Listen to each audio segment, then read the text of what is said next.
Guys, we have in the School of Accounting this bicycle concept. What we say is we provide you with a bicycle. Bicycle is a proper bicycle.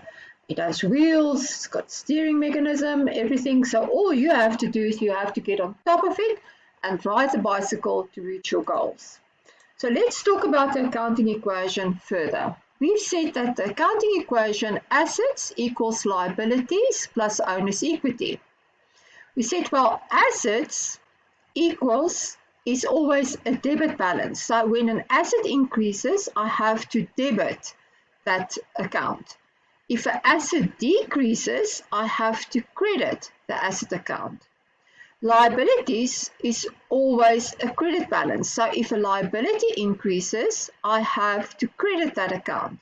But if a liability decreases, I have to debit that account.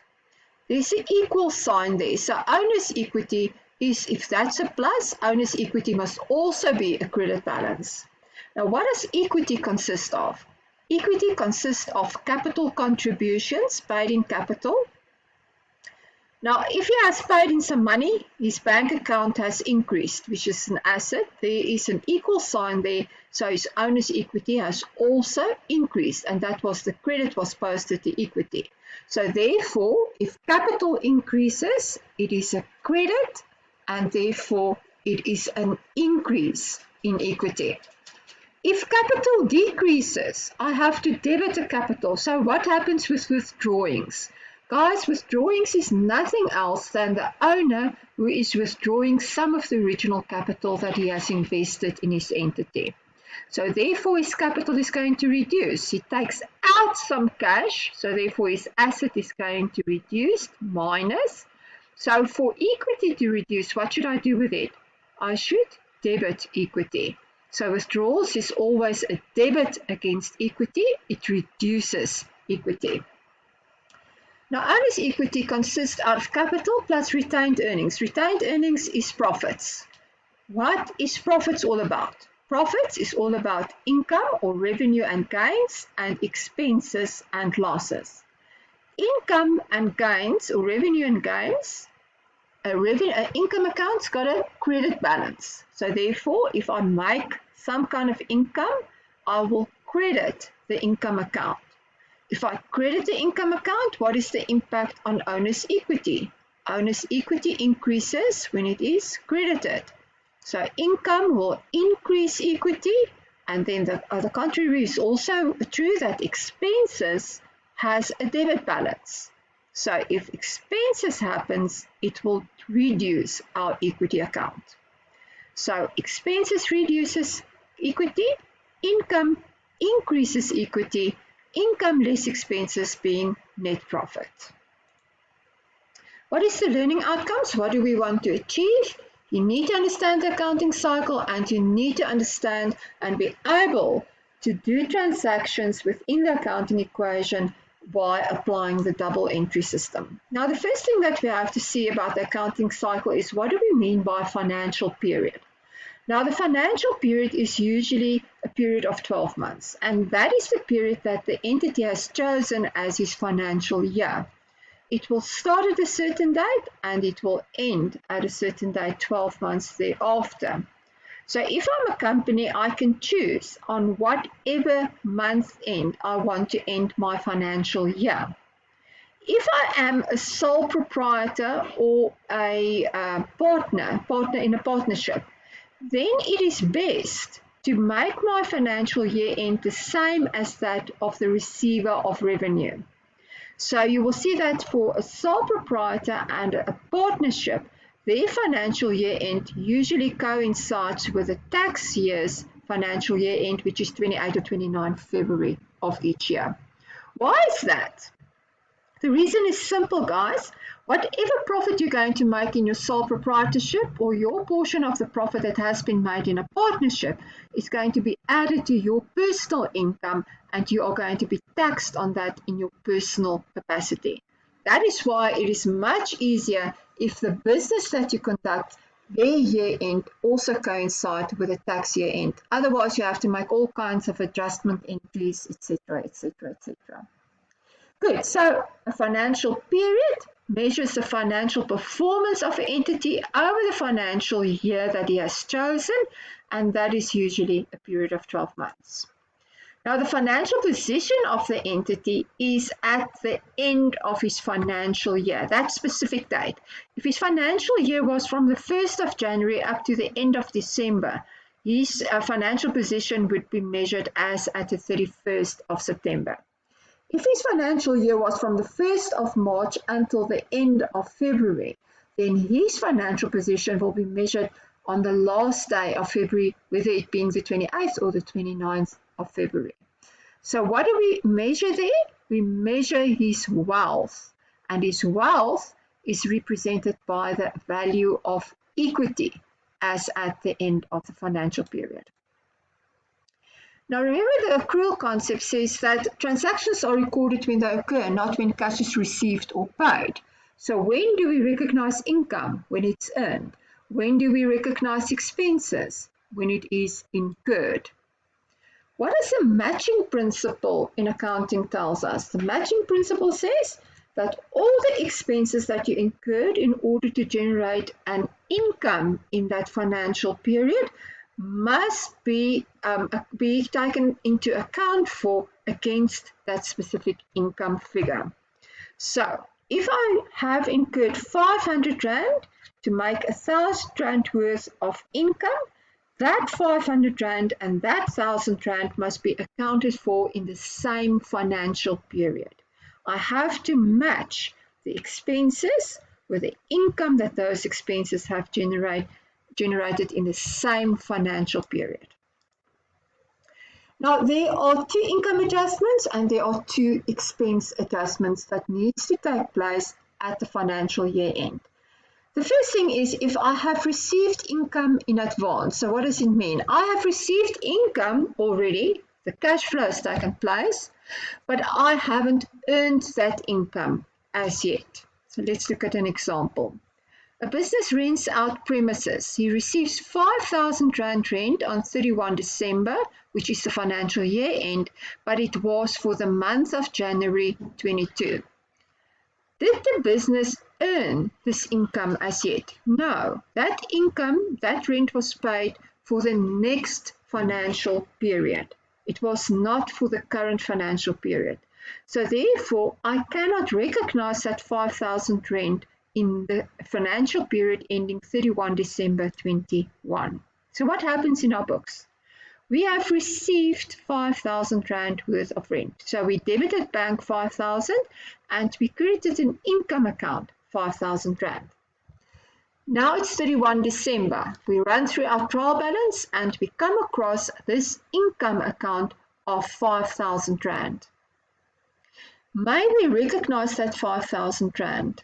No. So therefore, I must take out this out of my income account and defer it to the next financial period. So how am I going to do that? I'm going to take out that 5,000 Rand and I'm going to post it to an income received in advance account. Now remember, if I want to defer income received in advance cannot be an income account because then I've just moved one income to another income account, which is senseless. So income received in advance is a liability account. It's got a credit balance, therefore it must be a liability account, which I'm going to have in my statement of financial position. What amount of that 5,000 Rand is now going to be recognized in the current financial year? None of it. Now, previous rent that I've received, not this 5,000, let's say I've received 5,000 Rand a month from the beginning of the financial year. So 60,000 would have then been taken out of this account and transferred to my profit or loss account. But that portion that belongs to the next financial period will be taken out of the income account and deferred into a liability account, which I can utilize then in the next financial year. What happens on 1 January 22, guys? On 1 January 22, the next financial year, I'm going to take out this 5,000 Rand and I'm going to recognize it as income.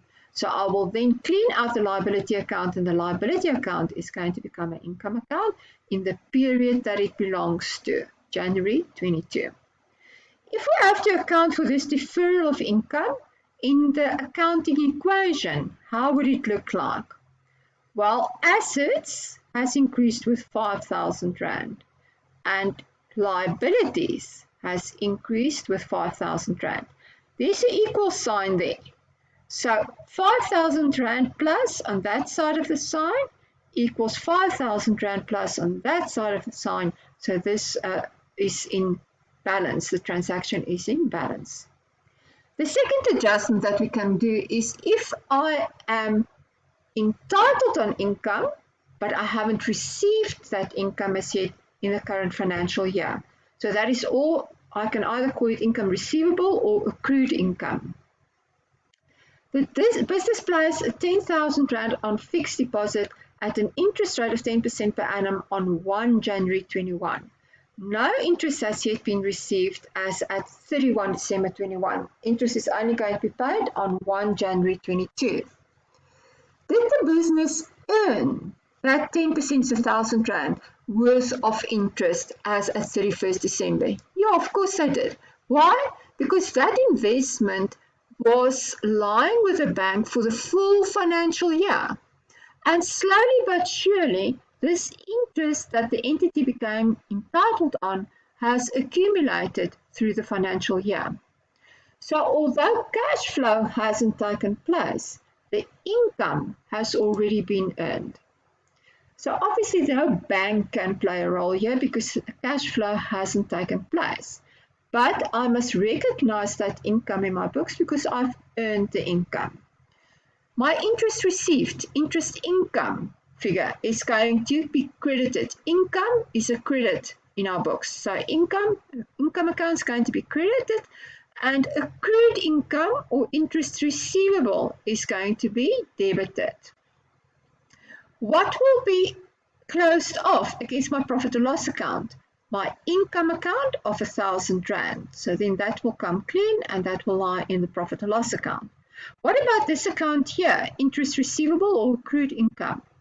That would be an asset in my books. It's a debit balance, so it is a current asset in my books. In terms of the accounting equation, what has happened here?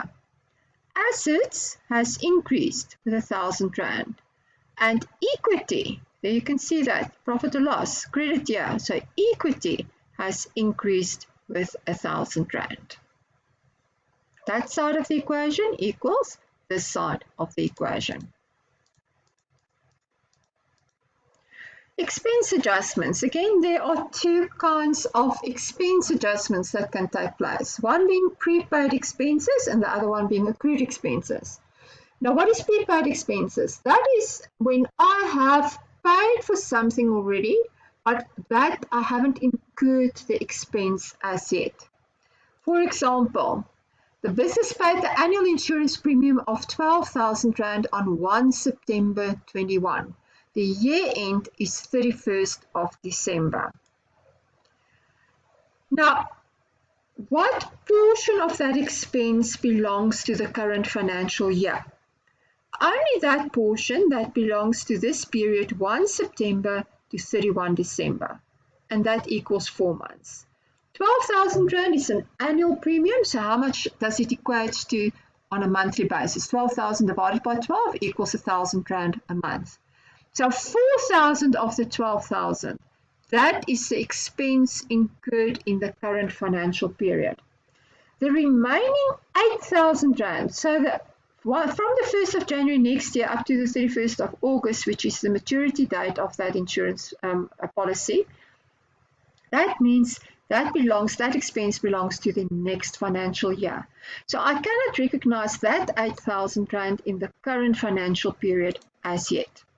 So let's see what happened. On 1st of September, I paid insurance. I credited bank, I debited my expense account. On 31st December, I ran through all my expenses and I said, whoa. That 12,000 Rand is actually an expense that I've incurred for this financial period as well as for the next financial period. So that portion that belongs to the next financial period, I must defer. I must take it out of my expenses and take it to another account. So I'm going to take out the 8,000 Rand out of my expense account and I'm going to transfer that to an account called prepaid expenses. This is a debit balance. So that means it is an asset account. What is now going to remain in my expense account? Only the 4,000 Rand. If my balance of this account is only a balance of 4,000 Rand left. What am I going to do with the 4,000 Rand? I'm going to transfer that expense to my profit or loss account. So in terms of the accounting equation, we are going to say, well, initially that 12,000 Rand on the 1st of September decreased our assets and decreased our equity. Expenses increased, so equity decreased. Minus on that side of the equation sign, minus on that side of the equation sign. But then I've deferred 8,000 Rand of that expense. So my expenses decreased. If expenses decrease, equity increases. And I have created an asset of 8,000 Rand. So assets has increased with 8,000 Rand. What is the net impact in the current financial year of this transaction? Well, in net impact is that my assets has decreased with 4,000 Rand. It decreased with 12 and it increased with 8, so there was a net increase or decrease of 4,000 Rand.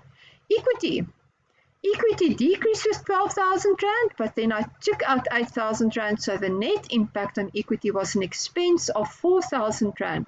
So equity reduced with an amount of 4,000 Rand. That side of the equation, minus 4,000 for assets, so the same thing must apply on this side of the equation sign, minus 4,000 for equity. Right, the other type of expense is accrued expenses. Now that is where I've already used some expenses, I've already incurred the expense, but I haven't paid for it as yet. The business received the electricity bill for 2,500 Rand for December on 2 January. The financial year end is 31 December. Have I already used the electricity? Yes, I did. Have I paid for that as yet? No, I haven't. But must I take that 2,500 Rand in consideration in the current financial year ending 31 December? Yes, I have to. Now let's assume that the actual electricity paid for the year, the financial year, amounts to 18,000. So what happened there? Bank was credited with 18,000 Rand only, and the expense account electricity was debited with 18,000. Now I have identified that there is another 2,500 Rand of expenses that I've already incurred. So what do I do with that 2,500 Rand? I debit my expenses because I've already incurred the expense. And then I have to create a liability account, accrued expenses. I owe the municipality that 2,500 Rand. It is an unavoidable commitment that I have to honor. So therefore, it is a liability account. So I debit my expenses with 2,500 and I credit a liability account, accrued expenses 2,500 Rand. What will be my total expense for the year? Total expense for the year would be 20,500. So in terms of the accounting equation, what has happened? With the initial 18,000 Rand, assets bank have decreased with 18,000, and my expenses has increased with 18,000, so my equity has also decreased with 18,000. Now what happened with the 2,500 Rand is that my equity has decreased further. It's an expense, it's a debit against equity, so equity decreased with a further 2,500, but liabilities has increased with 2,500. So with this last entry of 2,500, there was no impact on my assets, but minus 2,500 plus 2,500 equals 0. So what happens on this side, left-hand side of the equity sign, equals what happens on the right-hand side of the equity sign. Good.